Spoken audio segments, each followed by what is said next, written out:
Selamünaleyküm. Herkesin günü hayrola. Hatice ile Dikişe dair hoş geldiniz. Bugün sizlerle birlikte basit, belli lastikli çocuk etek dikimini göstermeye çalışacağım inşallah. Benim elimde parça kumaşlar var. Bu kumaşları değerlendireceğim. Siz de elinizde herhangi parça kumaşları da birleştirip değerlendirebilirsiniz. Çalışmaya geçmeden önce kanalıma ücretsiz bir şekilde abone olup yandaki zili de aktif hale getirirseniz yüklediğim tüm videolardan haberdar olabilirsiniz. Ayrıca bizi Instagram'dan Hatice ile hesabından da takip edebilirsiniz. Oradan da isteklerinizi ulaştırabilirsiniz. Elimizden geldiği kadar yardımcı olmaya çalışıyoruz. Şimdi çalışmamıza geçelim. Benim elimde parça kumaş olduğunu söylemiştim ama sizin elinizde bütün kumaş da varsa nasıl ölçü alabiliriz diye düşünürseniz çocuğunuzun basen ölçüsünü alacaksınız. Ben çocuklarda genellikle bolluk payını basenin yarısı kadar bolluk veriyorum. Baseni 60 aldıysanız bolluk payını da 30 veriyorum. Toplam 90 santim kumaş genişlik ölçümüz oluyor. Boy ölçüsünü de isteğinize göre çocuğunuzun dizine, dizüstü, dizaltı şeklinde kendiniz ayarlayabilirsiniz. Benim 2 parça şeklinde kumaşım var. Kumaşınızın üst genişliğinle alt genişliğinde aynı şekilde de alabilirsiniz.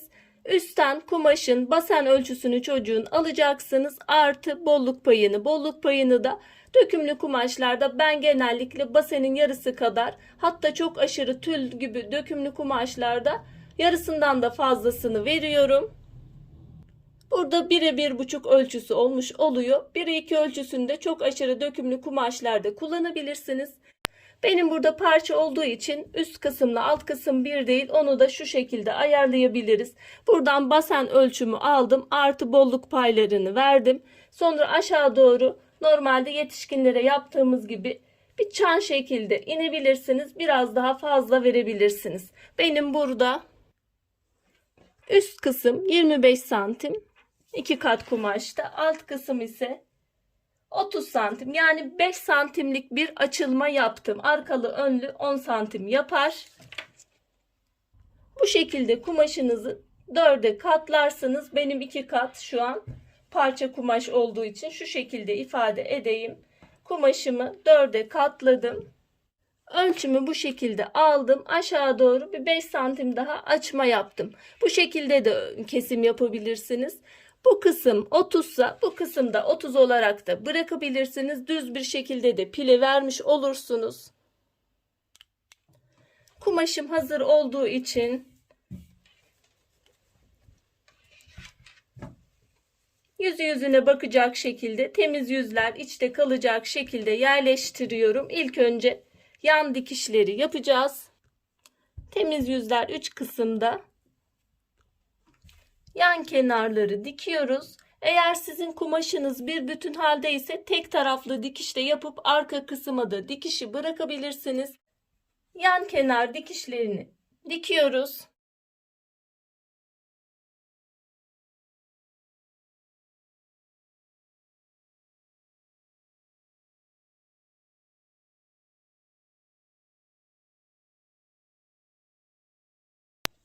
Kenarların overlock'unu gittiğim için burada tekrar yapmıyorum. Zikzak ayarıyla overlock'unu da gidebilirsiniz. Ben overlock, kenar overlocklarını temizlemelerini dikimden önce yaptığım için şöyle iki tarafa kenara yatırarak açtım. Bel kısmına geçiyoruz. Bel kısmının lastiğini kanal yaparak lastiğini geçireceğim. Şöyle 6 santimlik bir katlama alacağım. 6 santimlik bir katlama aldım. Şöyle 1 santimini içeri doğru kıvırıyorum. Burada 5 santim kalmış oluyor. Lastiği de şu şekilde geçireceğim. 2 santimlik bir lastik kullanıyorum. Alt kısma 2 kanallı yapacağım. İlk kanala alt kısımda lastiği geçirmiş olacağım. Üst kısmı fırfır şeklinde bırakacağım. Bu çalışmada bu şekilde yapıyoruz. Şimdi makinede dikimine geçelim. Öncelikle 6 santim olarak alıyorum, ayarlıyorum. Sonra 1 santimini içeri doğru kıvırıyorum. Arka ortadan başlıyorum.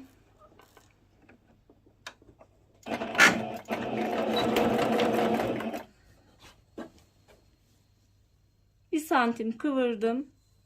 Buradaki ölçüm 5 santim kalmıştı.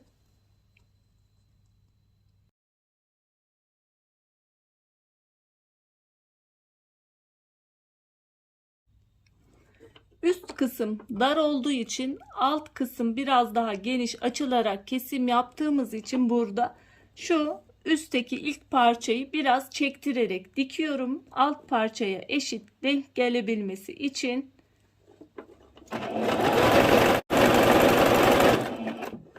Şu şekilde aynı şekilde denk getirdik. Biraz üst kısımdaki kumaşı çektireceğiz. Çünkü alttaki kumaş verevine indiği için biraz daha fazlaydı.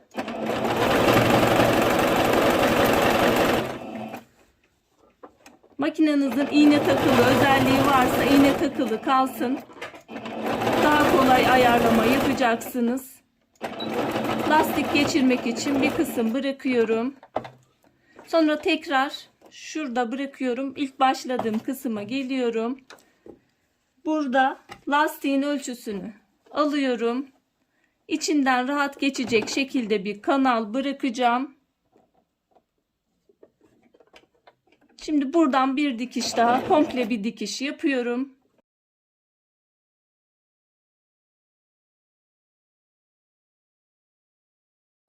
Burayı komple diktim çünkü artık üst tarafa lastik geçirilmeyeceği için sadece alttaki kanala açıklık bıraktım. Bıraktığımız kısımdan lastiği de geçireceğiz. Firket iğne yardımıyla geçiriyoruz. Lastiğin ölçüsünde çocuğun belinden 5 santim kısa kesebilirsiniz.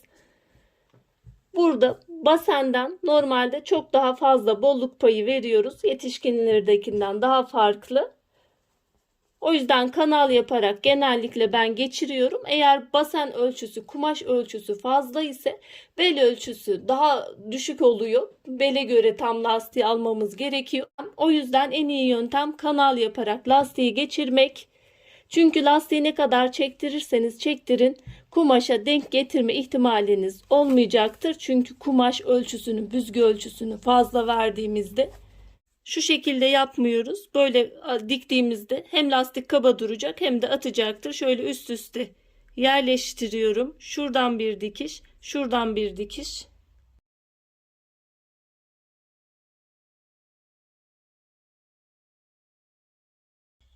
Lastiği geçirmek için bıraktığımız kısmı da dikiyoruz. Böylelikle bel kısmını bitirmiş olduk. Etek uç kısmına geçiyoruz. Etek ucunu da overlock çektiğim için şöyle bir kere katlayacağım. Siz isterseniz şöyle bir katlayın. Bir daha kıvırın. Bu şekilde de bırakabilirsiniz.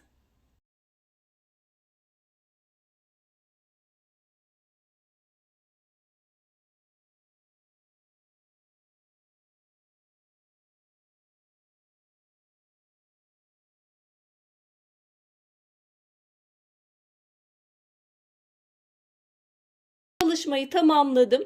Çalışmamız çok kolay ve güzel bir etek oldu. Benim kumaşım parça olduğu için aşağı doğru bir açılma şeklinde oldu. Ama sizin kumaşınız bir bütünse alt kısmın ölçüsü 60 santim, şu şekilde benim ölçüm. 60 santim 2 kat olarak 120 yapar. Bu kısmı 120, yani kumaşınızı bir bütün olarak 120 üst kısım 120 alt kısım alırsanız üst kısmın büzgüleri daha da güzel olacaktır. Kumaş boyu olarak şu şekilde 52 santim, 6 santimlik de arkaya katlama payım olmuştu. 52 santimde kumaş boyum var. 58 santim boyunda 120 santim eninde bir kumaş yeterli gelmektedir. Şu şekilde etek boyumda 48-49 santim olarak belirledim. 7-8 yaşa uygundur ama boyunu siz kendi çocuğunuzun boyuna göre kendiniz ayarlayabilirsiniz. Giydirme şeklinize göre boyunu uzatabilirsiniz, kısaltabilirsiniz. Umarım faydalı bir çalışma olmuştur. Yapmak isteyen, denemek isteyen arkadaşlara kolaylıklar diliyorum. Allah'a emanet olun. Hoşça kalın. Sağlıcakla kalın.